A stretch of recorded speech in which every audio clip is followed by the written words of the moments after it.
Muito boa noite, meus amigos. Estamos aqui de volta, Futuros Missionários Sud, para mais uma entrevista ao vivo de missionário retornado. Hoje nós vamos entrevistar o nosso querido Odair Viana. Odair Viana, ele é lá do Tocantins, ele tem uma história bem legal para contar pra gente. Daqui a pouco ele entra e eu vou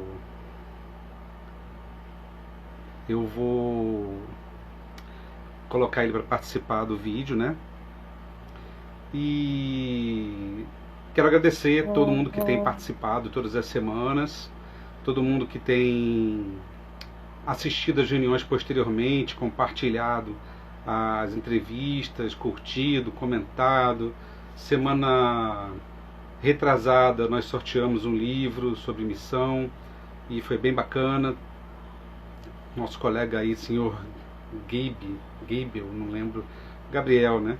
Ele ganhou e deve estar recebendo aí essa semana o livro dele. E vou pedir para todo mundo, assim, convidar os amigos para poder curtir a nossa página no Facebook, de mesmo nome, e também seguir nosso perfil aqui no Instagram, para a gente poder ganhar relevância, né? E atingir o maior número de pessoas, que possam ser tocados pela nossa mensagem, né?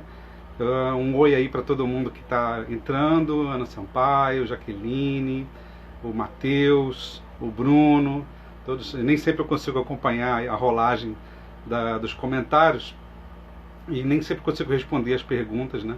Mas eu vejo aqui sempre, depois que termina eu dou uma lida nos comentários, ver se tem alguém que eu preciso responder, se eu preciso alguém que eu preciso falar alguma coisa, dar alguma satisfação, né? O Odair Viana já entrou, eu estou convidando ele aqui, tá?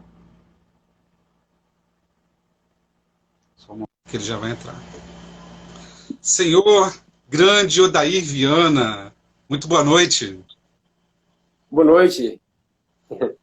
Me escuta bem? Muito bem. Está me escutando?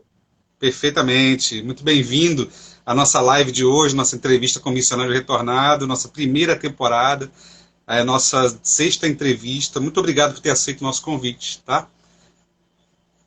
Para mim é um imenso prazer participar deste momento e falar de uma das experiências mais maravilhosas da minha vida, que foi a missão em tempo integral. Muito bom. A família está aí assistindo também? Família, ela está ali na sala. Cada um no seu celular.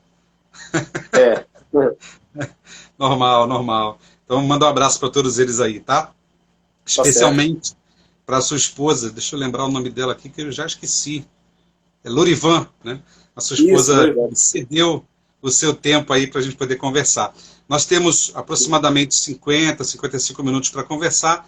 Eu preparei um mini currículo seu para te apresentar e algumas perguntas que daqui a pouco a gente vai começar. Posso te apresentar? Pode. Ok, então, Odair Viana é professor, é escritor, é nascido em Mirador, Maranhão, foi batizado em Goiânia, Goiás, aos 20 anos de idade, em 1994. Isso aí já dá para calcular a sua idade aí já, hein? Fez missão Brasil-Recife e Recife Sul de 97 a 99. É casado há 17 anos com a Lorivan Pires Luz Viana. Ela também fez missão Recife, mas antes dele, né? Eles juntos são pais de 5 filhos: o Moroni, a Rebeca, a Esther, a Sara e o Morian. Eles têm 15, 13, 11, 8 e 6 anos, respectivamente. Hoje, o Odair e a Lorivan moram em Palmas, Tocantins. Ele é formado em letras, português e inglês, pela Universidade Federal de Goiás, desde 2004, né? É pós-graduado em Educação de Jovens e Adultos pelo Instituto Federal do Tocantins, em 2008, e trabalha como professor efetivo da rede municipal estadual. Entre os mais diversos chamados da igreja, ele serviu como missionário e líder da missão da ala, professor da escola dominical e do seminário, conselheiro no bispado e bispo por 10 anos. Você foi bispo por 10 anos, Odair? 10 anos. Muitos parabéns. Foi o chamado de um presidente de destaque. Presidente dos rapazes, membro do Sumo Conselho, oficiante do Templo, e atualmente serve como segundo conselheiro na missão Brasil-Brasília. Enquanto profissional e cidadão, ele foi procurado e eleito pela comunidade onde ele mora para assumir a direção de uma escola pública municipal em Palmas. Encabeçou projetos de cursos comunitários para concursos, serviu voluntariamente como membro e presidente do Conselho Municipal de Alimentação Escolar em Palmas e também é integrante da diretoria do Sindicato dos Trabalhadores em Educação do Estado do Tocantins. Já publicou vários artigos em jornais, sites especializados e nas redes sociais. Em 2014, fez uma viagem à Finlândia em uma missão internacional para experimentar uma educação de renome a nível mundial. Atualmente prepara-se para a publicação de 2 livros, já vou fazer a propaganda aqui, sobre a história da família e sobre suas experiências espirituais durante a sua trajetória nesses 26 anos como membro da igreja. Nós temos o mesmo tempo de igreja, Odair. Saiu uma safra boa em 1994, hein? É, isso aí. Legal, muito bom. Eu falei o maior currículo de todas as entrevistas aqui, não sei se eu esqueci alguma coisa, mas espero que isso represente e dê uma ideia do mundo de quem é você. Tudo isso que eu falei, Odair, me chamou a atenção que você foi batizado aos 20 anos, em 1994. Como é que você conheceu a igreja? Foi na faculdade. Eu já estava cursando letras e passei por um momento muito difícil na minha vida, de depressão profunda, né? Eu tive um desempenho na faculdade péssimo, pior da minha vida. Isso me deixou muito deprimido, muito para baixo. Na verdade, a minha vida inteira foi meio depressiva. Eu não conseguia saber qual era o sentido da vida. Eu não sabia de onde eu tinha vindo, para onde eu iria e o que eu fazia aqui neste mundo. Na faculdade, todos aqueles 20 anos de tortura, de tédio, de tristeza, eles se fundiram num só instante. Eu quase enlouqueci. E foi muito difícil. E naquele momento tão sombrio da minha vida, um colega meu da faculdade, ele me falou que ele tinha ouvido duas moças e que elas tinham dado a ele uma mensagem, e tinha falado para ele sobre um livro que dizia que Jesus Cristo havia visitado as Américas. Que ele me deixou impressionado. Uma força estranha me envolveu e me deu o desejo de ouvir aquilo também. Eu não sabia por quê, que até então eu tinha fugido de qualquer tipo de religião, porque elas não continham aquele sentimento que eu esperava ter. Mas o relato daquele rapaz me deixou assim muito curioso e com uma necessidade impulsiva de ir atrás. E ele disse que não queria mais ouvir ela. Eu implorei, disse que não. Algo me dizia que eu tinha que ouvir, mas não sabia o que realmente. E insisti muito, ele disse que não. E ele falou, se você quer ouvir, então fala com uma colega minha da outra sala de aula. Ela é dessa igreja, ela é quem me deu, né, mandou elas ir em minha casa. Eu falei, então eu quero saber mais. Então eu falei com a moça, Janete, do curso de letras também, mas de outra turma. Ela pegou o meu nome, o meu endereço, e eu pedi para ela, eu quero ouvir essa mensagem. Eles vão em minha casa? Ela falou, sim, eles estão em toda a cidade. Então, eu marquei o dia para recebê-los, mas eles não foram. Eu voltei na faculdade na outra semana e falei, eles não foram em minha casa. Ela disse, eu pedi teu endereço. Aí eu dei de novo meu endereço e marquei um outro dia para eles irem em minha casa. Esperei com toda a ânsia da minha vida. Eu estava desesperado, precisando ouvir. E, novamente, eles não foram. Eu falei com ela, ela disse que tinha esquecido. Então, eu fiz uma viagem para Vitória, Espírito Santo, para o Encontro Nacional de Estudantes de Letras. Quando eu retornei, falei com ela novamente, eu preciso ouvir. Era uma necessidade que eu não sabia compreender. E eu falei, eu vou dar meu endereço de novo para você. Então ela disse não, eu falo o seguinte, vamos na igreja que é melhor. Eu falei, tudo bem, eu vou. E ela falou, no sábado eu quero que você vá na igreja. E eu esperei aquele sábado chegar, com todo o desejo da minha alma. E no sábado eu liguei para ela, e ela me explicou onde era a igreja, o endereço, lá em Goiânia, lá perto do zoológico, na Capeira da 9A, na saída da estaca. Cheguei lá, e quando ela me disse o nome da igreja, eu achei estranho, um nome muito grande, né? Que nome grande, né? Eu nunca tinha ouvido falar antes. Mas ao chegar na igreja, lá na frente da igreja, um poder me envolveu por completo. Uma sensação de paz que eu sempre quis sentir. E ao entrar lá, eu fui abraçado por um poder, uma virtude do alto. E era como se eu estivesse voltando para a minha casa. Que bacana. Uma casa que eu não sabia onde tinha habitado, mas eu sabia que era algo familiar, que nutria e que me alimentava a alma, dando-me aquela sensação de alegria. E eu falei para mim mesmo, eu voltei para minha casa, eu vim para ficar.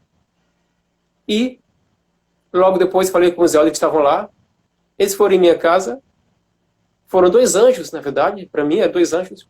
O espírito que eles me transmitiram era uma coisa que eu nunca havia sentido na minha vida antes. Era tudo o que eu estava precisando, tudo que eu precisava sentir. E então, eu fiz tudo o que eles me pediram. Orei, li, porque eles me disseram que eu poderia ter aquele sentimento comigo para sempre se eu fizesse tudo o que eles me ensinaram. E eu falei, eu quero sentir isso para sempre comigo. E eles disseram, você tem que ter uma resposta. Eu falei, eu quero ter uma resposta.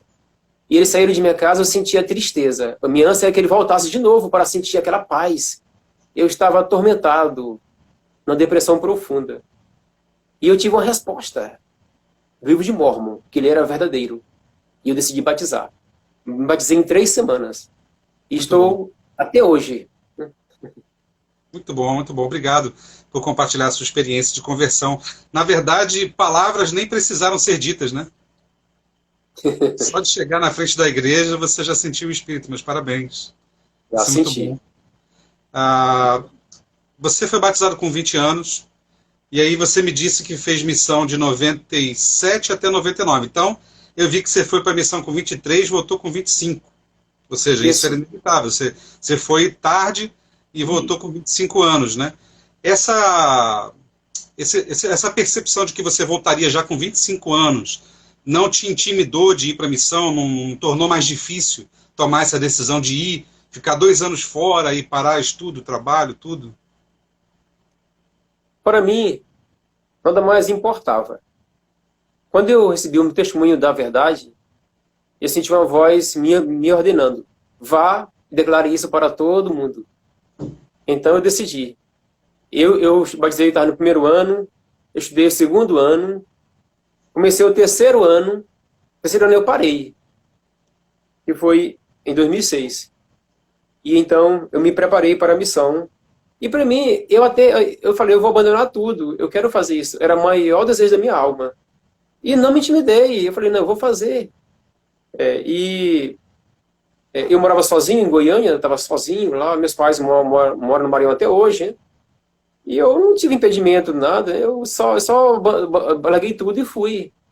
Era o que eu mais queria fazer, uma forma de gratidão pelo poder que o Salvador teve por mim, para me restaurar do meu estado perdido e decaído, um estado miserável de angústia e tristeza, que acabou, né, naquele momento em que fui batizado. Muito bom, excelente. Eu vejo pelos frutos, por tudo que nós falamos no seu currículo, que esses 2 anos não fazem nenhuma falta na sua vida profissional. É bem claro isso, né? De maneira alguma. Na verdade, eu ganhei a minha vida. Eu parei a faculdade, voltei para a faculdade em 2002, no 3º ano, no 4º ano eu me casei, no 5º ano nasceu meu filho, né? Ele nasceu, eu tava, e de maneira alguma eu ganhei a minha vida. Eu não parei no tempo, na verdade, eu avancei, porque a missão para mim foi uma experiência celestial. Eu fui como se eu fosse arrebatado deste mundo para os céus. Você E pode lá eu emendar falando vi. sobre isso, Odair. Você pode emendar falando sobre sua missão. Pode? Pode. Tá, então, na missão, eu vi, ouvi, senti e vislumbrei coisas grandes demais para um homem.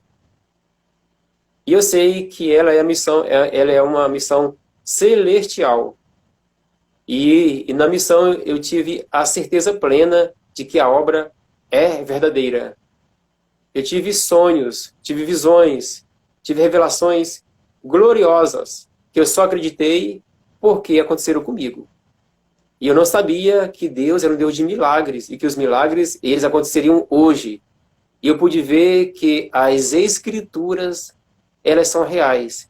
Tudo aquilo que está ali escrito e registrado também se manifesta hoje na vida de qualquer pessoa que tenha fé. Pois se os milagres cessaram, é porque também cessou a fé. Os anjos continuam se manifestando, os milagres continuam acontecendo. E eu tive o privilégio de viver isso, de ter experiências semelhantes às experiências de Alma, de Amon, né, de Nefe, experiências desses profetas de Deus. E o chamado missionário é um chamado semelhante a um chamado apostólico. Você tem acesso aos poderes dos céus em grande glória. É verdade. Verdade. Você teve, não sei quantos companheiros você teve, né? Mas você teve um bom relacionamento com seus companheiros, com seus presidentes de missão? Sim, eu tive um bom relacionamento com meus companheiros e nós nos amamos mutuamente. Eu era muito amado por eles. E presidente de missão, dois presidentes de missão, o presidente Fischer e o presidente Grau, João Roberto Grau, que atualmente é presidente do Templo de Porto Alegre. O presidente Fischer, ele mora em San Diego, na Califórnia, né? Então, as palavras do presidente de missão, até hoje, soam potentemente nos meus ouvidos. Eu considero eles como um segundo consolador aqui neste mundo. Foram meus mestres espirituais. E a influência deles foi essencial para que eu tivesse êxito, não só na missão, mas em toda a minha vida. Até hoje eu ouço o sussurro de suas palavras, potentemente em meus ouvidos, me guiando, me orientando. E se não fosse eles, eu não teria poder nenhum para salvar a minha vida em momentos tão difíceis que eu enfrentei após a missão. Você falou uma coisa que me lembrou muito bem. Eu também tive dois presidentes, o presidente Francescone e também o presidente Verta. O presidente Verta é falecido, o presidente Francescone até há pouco tempo era o presidente do Templo de Porto Alegre, né? E as palavras deles, para mim, são escritura até hoje. Na minha mente, eu tenho mais um livro de escrituras, né, que é o livro dos meus presidentes de missão. Tem 2 capítulos, né? Vários versículos. Isso é muito bom. Realmente eles ressoam potentemente na minha mente, no meu coração até hoje também, mesmo tantos anos depois, né? Daí, eu li no seu Facebook um relato maravilhoso que você fez, que você chamou de O Legado dos Ancestrais e o Dia dos Namorados. Foi um texto maravilhoso. Muito obrigado por ter escrito. E eu gostei muito de ter lido, né? E nele você conta como foi a sua saga para conseguir a sua esposa, né?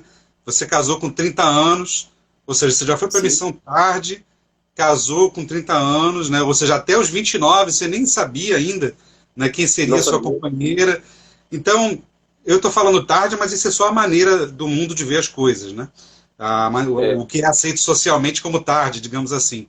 Mas conta um pouquinho para a gente como foi isso, porque isso é um receio, isso é um medo de muitas pessoas, de ir para a missão tarde, de voltar tarde, de não casar, né? Na verdade, algumas pessoas têm temor, têm pânico de que isso aconteça e aí não vão para a missão, ou então aparece na esquina e se decepciona, ficam desesperados, né? Pode falar um pouco sobre isso, por favor, daí? Sim.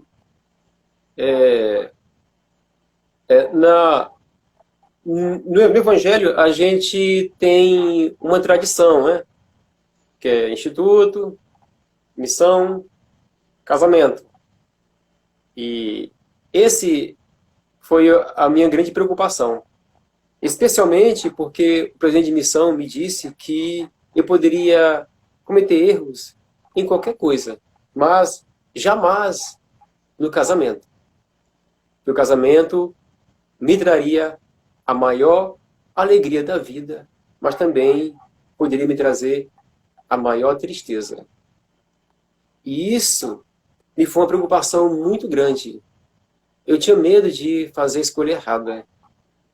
E diante de tanta perturbação, de tanta influência, de tantas pressão vinda do mundo em si, dos amigos, da liderança, e a pressão que a gente cria na nossa mente, aquilo tudo me deixou muito, assim, atordoado. E eu procurei seguir os conselhos dos profetas de somente namorar com membros e não me arriscar a namorar com não membros, com membros despreparados e membros descrentes, e manter padrões elevados no relacionamento, sair somente em grupos. E eu sabia que o casamento certo, ele acontece de um namoro certo. E também eu sabia que, a menos que eu fosse digno do Espírito, eu poderia cometer erros. Porque o pecado, ele nos deixa insensíveis, nos deixa cego de entendimento e duro de coração. Verdade. E diante de tanta pressão que eu senti, que foram mais de 4 anos à espera, muitas vezes eu ia para o meu canto e chorava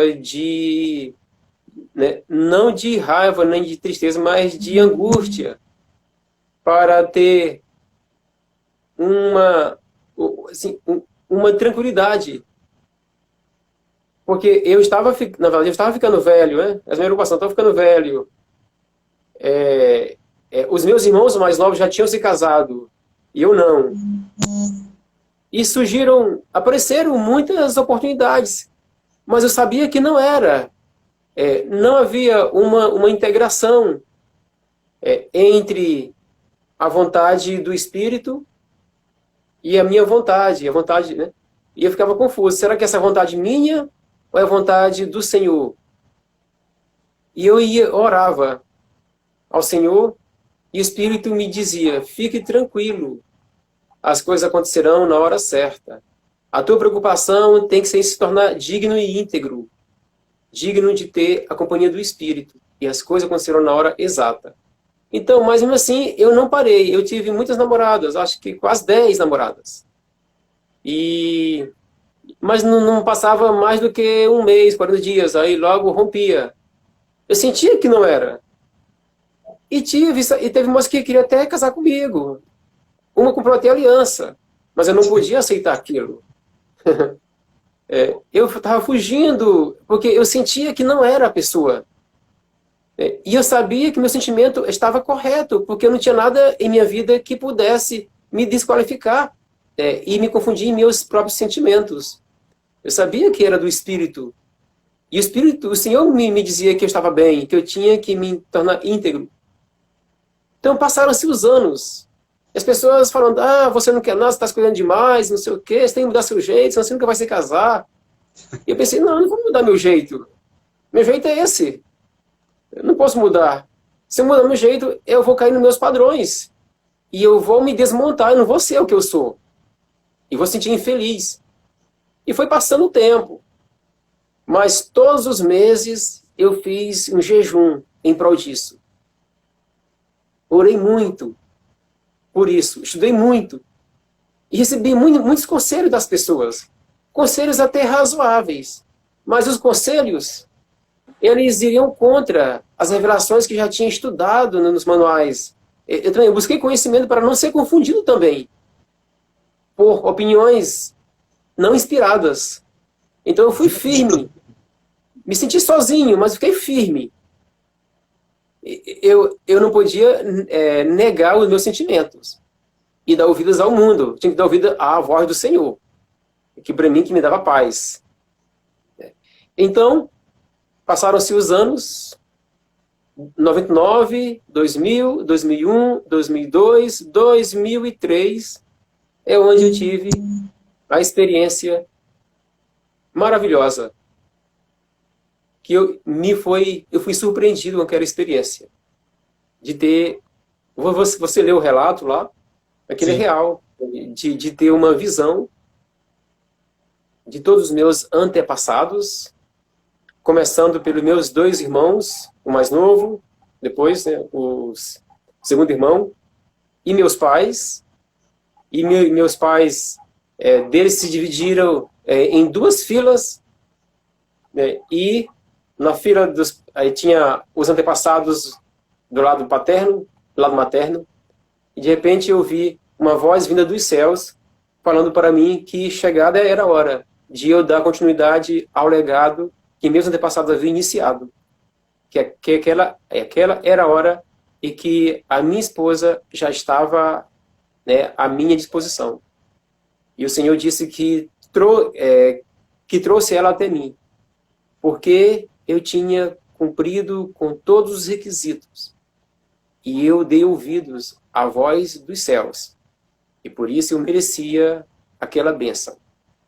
E o Senhor me disse que os meus antepassados iriam me inspirar, iriam me ajudar a reconhecer quem era ela, e que eles iriam me dar força para me proteger, porque Satanás iria usar de todos os poderes para destruir, para que eu não conseguisse atingir esta grande meta em minha vida. Então o Senhor me mostrou que eu iria me casar naquele ano, no mês de novembro, e que eu não precisava fazer mais nada, que eu tinha feito tudo, que ele ia trazer até ela, e que queria trazer ela até mim. Então, tudo isso se cumpriu de forma incrível. E aconteceu comigo. Eu não esperava isso. E eu vi que o tempo, cada um tem seu tempo. O tempo é muito particular, de né? Deus. Claro, a gente não pode atropelar o tempo. Não podemos andar à frente do Espírito. Temos que andar atrás do Espírito. Ele vai nos guiando. E as promessas serão cumpridas, ou cedo ou tarde. Porque se o Espírito fala a verdade, e a verdade permanece para sempre. As obras de Deus não se frustram, mas dos homens sim. Deus não se frustra. Então, a gente nunca pode perder a esperança e nem negligenciar os nossos padrões. Temos que manter firmes na fé que tudo vai acontecer. E eu percebi que as gloriosas promessas que foram dadas aos nossos patriarcas, como Abraão, de ser pai, demorou muitos anos. Já Isaac e Rebeca, ele casou já com 40 anos, foi de ser pai depois de 20 anos. Então as promessas elas vão se cumprir para manifestar o poder de Deus na nossa vida. Os milagres não acontecem em tempos fáceis, acontecem em tempos difíceis, bem difíceis. Na verdade, esses que você citou, e eu estava também lembrando da história de Jó, depois de uma grande provação, de uma grande dificuldade, alguma coisa ainda maior acontece. Uma coisa que vai fazer o reino de Deus crescer e faz com que as pessoas sejam abençoadas através das ferramentas, que são os homens, né? Parabéns, Odair. Eu tenho certeza que seus 5 filhos devem ser muito gratos aí por você ter esperado, por ter sido fiel, por sua companheira também ter sido inspirada a se mudar lá para a sua cidade, vocês terem se conhecido, né? E vocês terem feito tudo certo. Meus parabéns. Muito bom. Sim. Obrigado por compartilhar também essa experiência. E o meu desejo é ser pai de todos os filhos que o Senhor enviasse para o meu lar. E eis uma dificuldade de não ter encontrado a esposa naquele tempo, porque quase ninguém quer ser mãe de muitos. Você estava assustando as meninas, né? Isso é um requisito. Não assustei não, é verdade. Minha esposa e eu também tivemos esse sabe, propósito. E eu sabia que não iria mudar a mente de ninguém. A moça tem que vir pronta para casar, não tem que mudar ela. E vir pronta, né? Minha esposa e eu, a Então, gente planejava ter uma mesa grande para encher a mesa. Isso é muito bom. Daí, como você falou antes, né, você passou 10 anos como bispo. Foi da mesma ala? Imagino que você tenha, nesse período, enviado muitos jovens para a missão. Né? Como foi essa sim, experiência de preparar os jovens através da sua experiência, do seu exemplo, do seu testemunho, e vê-los partir, vê-los voltar, vê-los se transformar?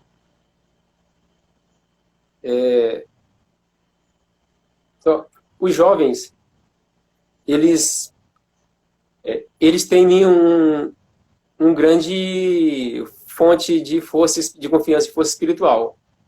E isso foi fundamental para influenciá-los, para fazê-los sentir o espírito e cumprir com esta grande e nobre meta em suas vidas.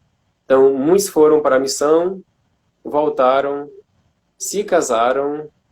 Eu fiz casamento, né, de alguns desses jovens, como bispo, né, e estão felizes, e constituíram a sua família, e até hoje nós temos vínculos muito fortes, laços fortes, de amizade, de paternidade, laços fortes de espiritualidade.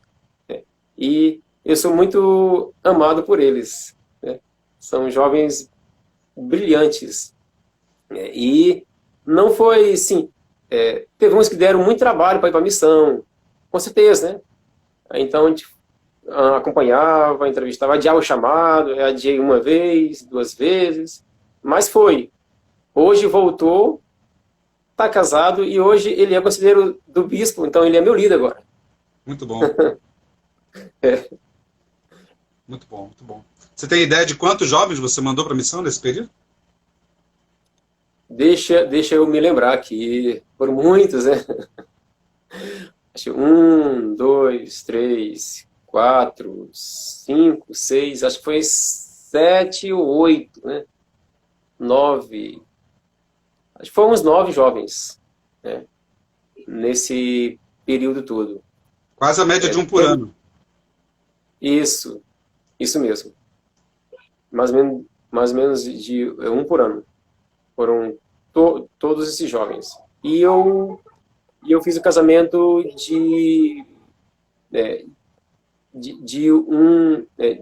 dois animais que se casaram entre si, e também vi o casamento de outro que hoje, né, é o meu líder, né? E fiz o casamento de outros jovens, né, que já tinham feito missão, mas que a gente criou vínculos fortes. Né? Então eu fiz muitos casamentos de Muito jovens aqui bom, na aula. parabéns. Muito bom, muito bom. Hoje você é conselheiro do presidente Cooper, aí na grande missão Brasil-Brasília. Só não é maior Isso. do que a minha missão, a missão Manaus. Né? É. Então, nesse período, você tem aconselhado o presidente, você tem estado presente na vida dos missionários, eu vejo isso bem claramente. Meu filho serve aí com vocês, né? Vejo você presente com os pais dos missionários, dando um suporte, dando apoio. E imagino que você esteja presenciando, sendo testemunha de como esses jovens são guerreiros, como esses jovens são valentes, de estarem firmes nesse período de pandemia, onde eles estão fazendo algo para o qual eles não foram treinados no CTM. Eles foram treinados pelo Senhor na vida, né? Sem saberem, de conseguir administrar bastante tempo nas redes sociais, nos meios de comunicação que estão disponíveis hoje para eles trabalhar, ensinando e batizando de forma nunca antes feita, né? Você pode compartilhar um pouco dessas experiências conosco, daí, por favor? Esses jovens, eles são maravilhosos. E eu sempre digo que eles são um milagre aqui na missão. Eles têm uma espiritualidade impressionante. Temos jovens que foram muito bem preparados por pais dedicados, por mães dedicadas, que cumpriram com o seu papel de tornar os seus filhos e filhas em discípulos de Jesus Cristo. E eles são maravilhosos. É impossível não sentir o Espírito com eles. E isso tem se tornado os meus momentos mais felizes desde que vim da missão, porque é como se tivesse voltado à missão. Porque o espírito missionário, ele é inigualável, ele é diferente. Por que diferente? Porque ele advém de jovens que vivem padrões elevadíssimos, mais elevado que os do mundo e mais elevado que os membros da igreja. Esses padrões fazem com que eles tenham um espírito mais glorioso, mais poderoso. E sem esse poder em potência máxima, seria impossível tocar corações e convencer as pessoas de que suas tradições não são corretas. Seria impossível. Então, a dignidade deles é algo incrível. E eles são um milagre, porque eles conseguem encontrar as pessoas só mesmo com a ajuda do alto. Não seria somente uma força humana, mas a força do Senhor.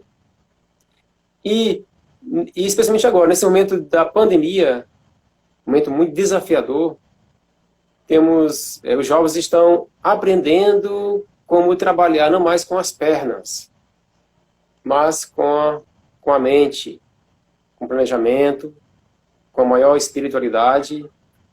Eles estão aprendendo a fazer um trabalho diferente. E muitos se sentiram angustiados, alguns deprimidos, depressivos, porque foi pego de surpresa. Mas toda a atenção que a gente tem dado para eles tem ajudado eles a superar e a entender esse momento. E fazer bom uso desse momento, desse tempo, um tempo de meditação, de reflexão, de ponderação, em que eles não estão no mundo, né, digamos, uma forma de falar, né, mas estão em casa, trabalhando virtualmente e a obra do Senhor. E o Senhor sabe onde estão os seus eleitos. Ele sabe os seus nomes. Ele sabe onde eles moram. Sabe quais são seus perfis no Facebook. Ele sabe, então, ele tem o poder de conduzir esses jovens até essas pessoas. Tem o poder de fazer isso. Basta que a gente mantenha os mesmos padrões elevados. Mudou-se o método, mas os padrões são os mesmos, de retidão pessoal. Né?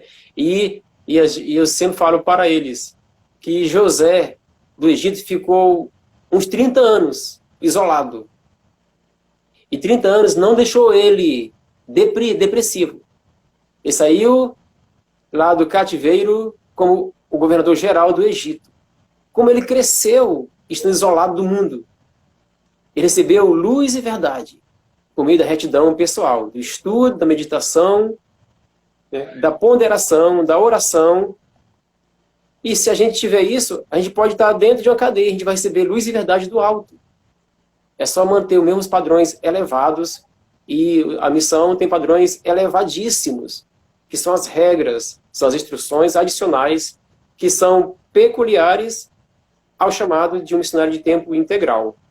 E esses padrões que vão dar poder de ver milagres acontecerem na vida das pessoas. E é um padrão para toda a vida, né? Eu concordo plenamente com você. Eu posso prestar meu testemunho também sobre isso, usando uma comparação. Né? Na nossa época de missão, eu fiz 96 a 98, ou seja, bem próximo da sua época, né?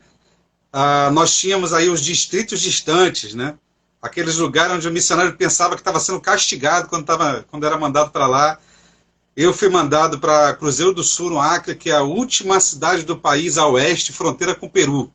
O missionário mais perto de mim estava no Peru, não estava no Brasil. E para eu chegar aonde estavam esses missionários no Brasil, eu tinha que voar 1 hora, né, de avião para encontrá-los. Isso acontecia de vez em quando. Então, meu companheiro e eu éramos a igreja, éramos os líderes, nós éramos tudo.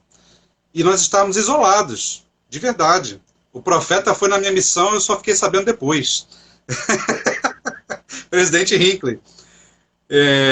E aí, eu tive a nítida, uma visão, né, a certeza de que eu precisava ser mais digno, precisava ser mais reto, eu precisava me aproximar mais do Senhor, porque aquilo que eu tinha, o fato de eu ter ido para aquele local, era para eu ser, como posso dizer, era um voto de confiança que o Senhor tinha em mim.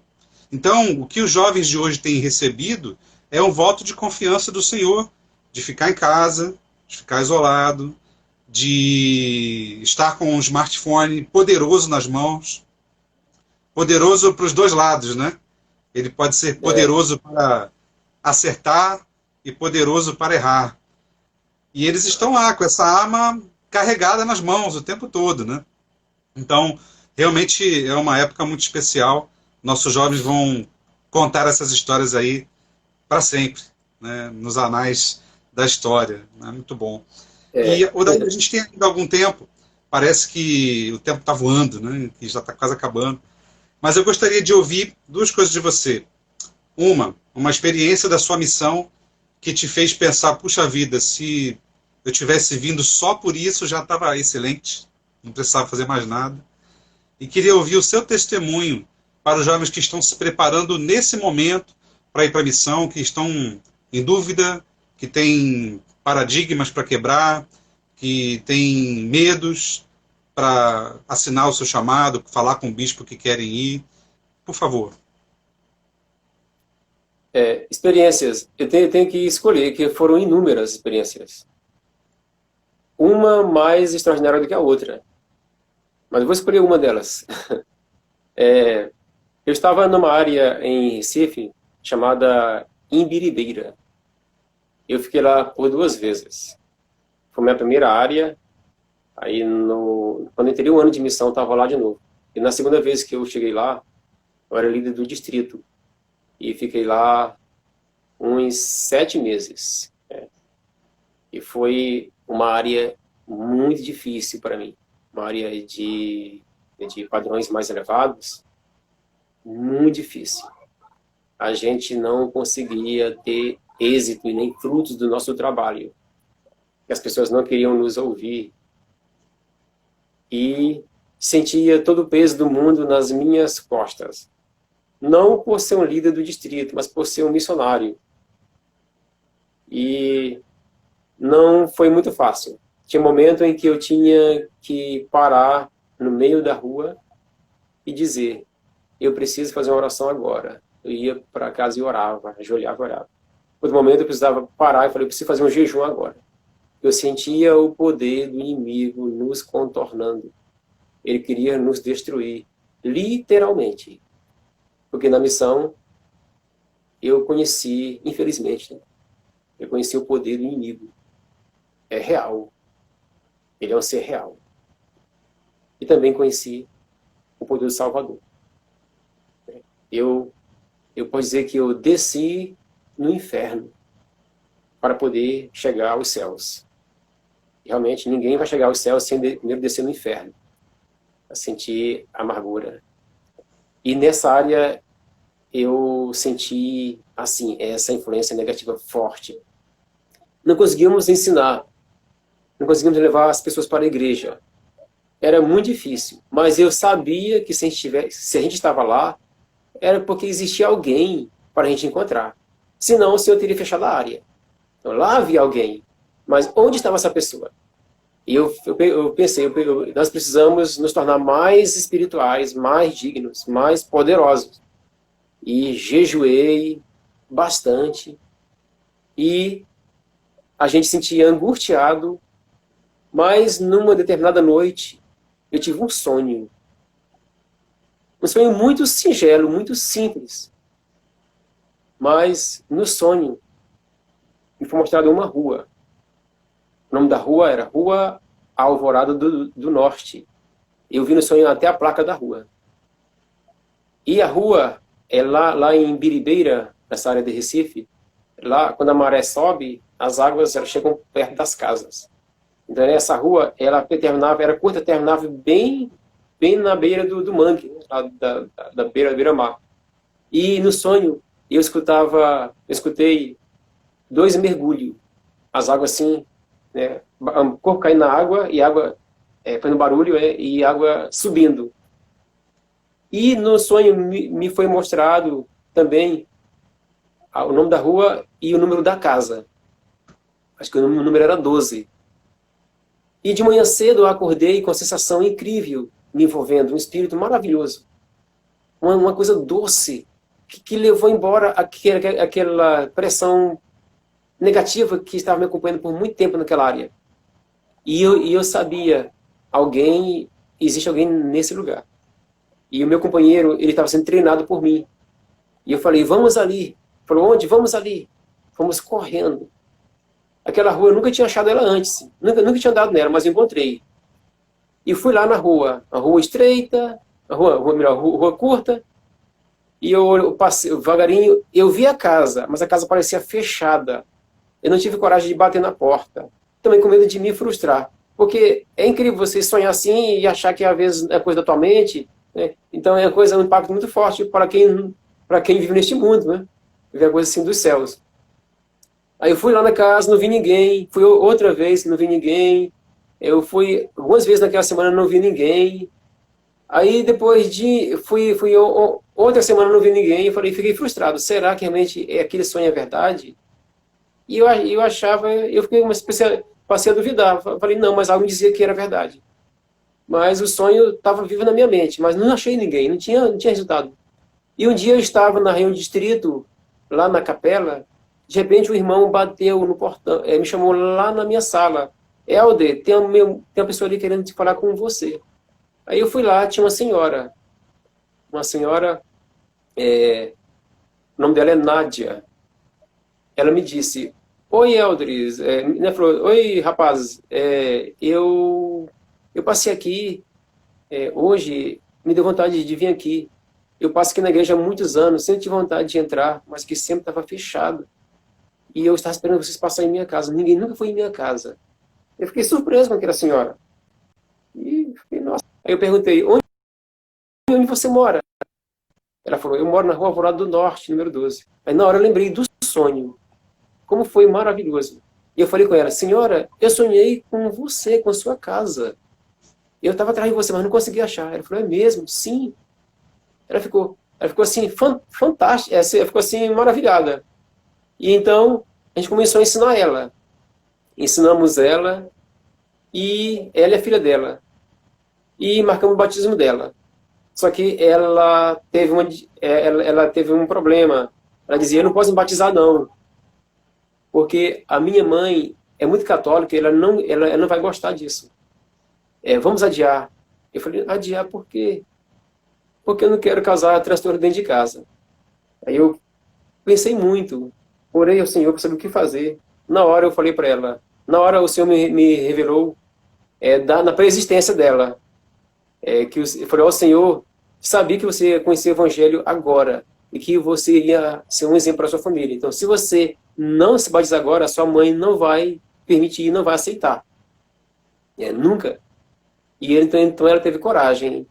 E ela falou, então eu vou batizar. E antes do batismo dela, ela me disse, Helder, a minha mãe aceitou vir assistir o meu batismo. E ela ficou maravilhada. E no dia do batismo, foi a mãe e o irmão dela, que eram tão contras. Só que na hora do batismo, a filha dela tinha trauma de água. Ela tinha se afogado quando era criança, acho que na praia de Boa Viagem, né? E a gente não conseguia batizar ela. Ela se tremia todinha. E no dia do batismo faltou água na capela. Foi um total transtorno. O bispo teve que chamar um carro-pipa para encher a capela, para encher a pia batismal da capela. E na hora lá, a filha não queria batizar. A gente teve que secar a pia batismal até, né, no limite em que ela pudesse sentar. Então sentou ela e a gente mergulhou ela e depois, mesmo sentada, ela tremeu todinha.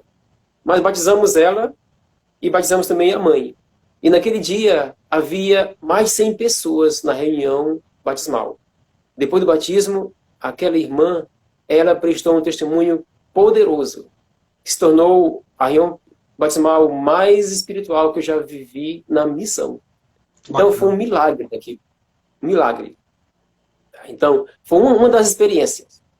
Como eu disse, o Senhor sabe quem são os seus eleitos, sabe onde eles moram, sabe os seus endereços. Ele tem o poder de nos elevar até eles.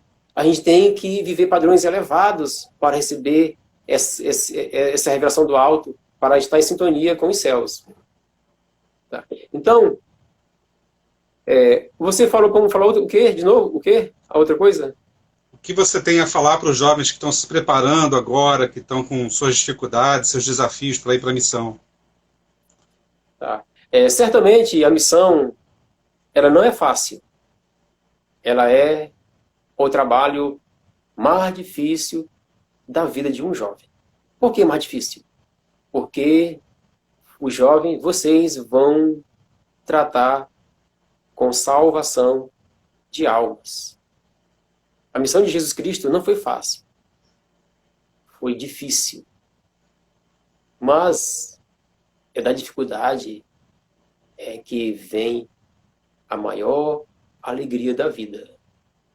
A missão nos refina, nos lapida, nos molda, nos dá uma maturidade incrível, nos dá um discernimento espiritual aguçado e nos faz viver experiências que não serão vividas em nenhum outro momento da nossa vida.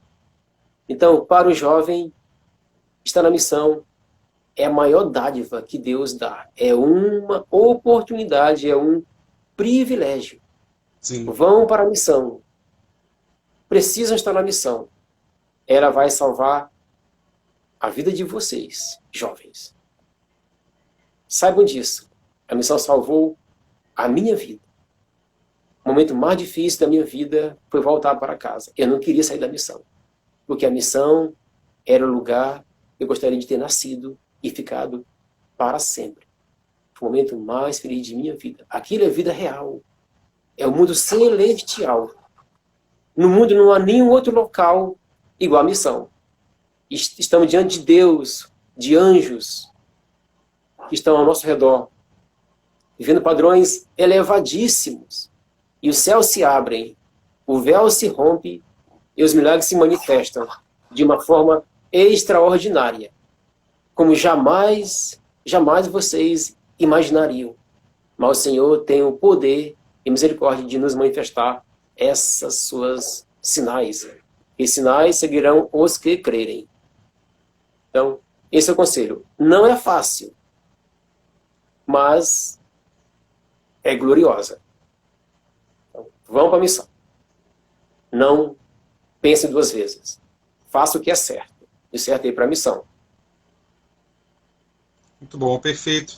É isso mesmo, você está corretíssimo. Mais uma vez, eu quero endossar suas palavras de que é verdade. Eu sei que quando eu estava na missão, eu me sentia numa bolha, né? Mas, na verdade, durante a missão você não tem tanta noção, né? Depois que você volta, que você sente, puxa vida, eu entrei numa bolha, eu estava num mundo diferente e agora eu voltei para o mundo solitário e triste, né? Isso. Literalmente. onde o Espírito Santo tem uma guerra enorme para a gente poder sentir ele, né? E na missão tudo parece tão mais favorecido, tão mais fácil, né? Tudo acontece. A gente cresce uma eternidade na missão, que seria impossível aqui nesse mundo aqui, fora da missão. Impossível. Então, Verdade. 2 anos que você para a sua vida, para os estudos, para as suas brincadeiras, para as suas músicas, os seus livros, as suas vaidades, para a namorada, para tudo.